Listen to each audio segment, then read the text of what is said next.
ایک دفعہ کا ذکر ہے کہ ایک دور دراز مملکت میں ارورا نام کی ایک خوبصورت شہزادی رہتی تھی۔ اس کے لمبے سنہری بال اور چمکتی نیلی آنکھیں تھیں۔ بادشاہی کے تمام لوگ اسے پسند کرتے تھے۔ ایک پڑوسی مملکت میں سکندر نام کا ایک خوبصورت شہزادہ رہتا تھا۔ وہ بہادر تھا، انصاف کے مضبوط احساس کے ساتھ۔ الیگزینڈر نے ارورا کی خوبصورتی اور مہربانی کے بارے میں سنا تھا اور اس نے اس سے ملنے کا تہیہ کر لیا تھا۔ ایک دن ارورا کی بادشاہی پر ایک خوفناک ڈریگن نے حملہ کیا۔ ڈریگن نے آگ اور تباہی کا سانس لیا، گاؤں اور فصلوں کو جلا دیا۔ ارورا جانتی تھی کہ اسے اپنی بادشاہی بچانے کے لیے کچھ کرنا ہے۔ الیگزینڈر ڈریگن کے حملے کی خبر سن کر اپنی مدد کی پیشکش کرنے کے لیے ارورا کی سلطنت میں سوار ہوا۔ ارورا اور الیگزینڈر نے مل کر ڈریگن کو شکست دینے کا منصوبہ بنایا۔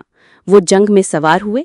الیگزینڈر اپنی تلوار سے ڈریگن سے لڑ رہا تھا اور ارورا نے اپنے جادو کے علم کو اس جانور کو کمزور کرنے کے لیے استعمال کیا۔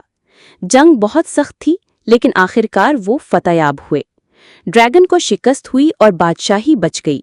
ارورا اور الیگزینڈر کو گہرا پیار ہو گیا اور ان کی شادی ایک شاندار تقریب میں ہوئی۔ لیکن ان کی خوشی قلیل مدتی تھی، جیسا کہ ایک شریر جادوگر نے سکندر پر جادو کیا، جس کی وجہ سے وہ ارورا اور ان کی محبت کو بھول گیا۔ ارورا کا دل ٹوٹ گیا، لیکن اس نے ہار ماننے سے انکار کر دیا۔ وہ جادوگرنی کو ڈھونڈنے کے لیے سفر پر نکلی۔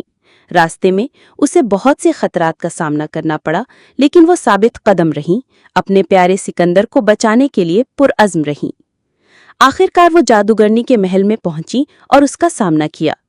تم کبھی لعنت نہیں توڑو گی، جادوگر نے کہا، لیکن ارورا باز نہ آئیں۔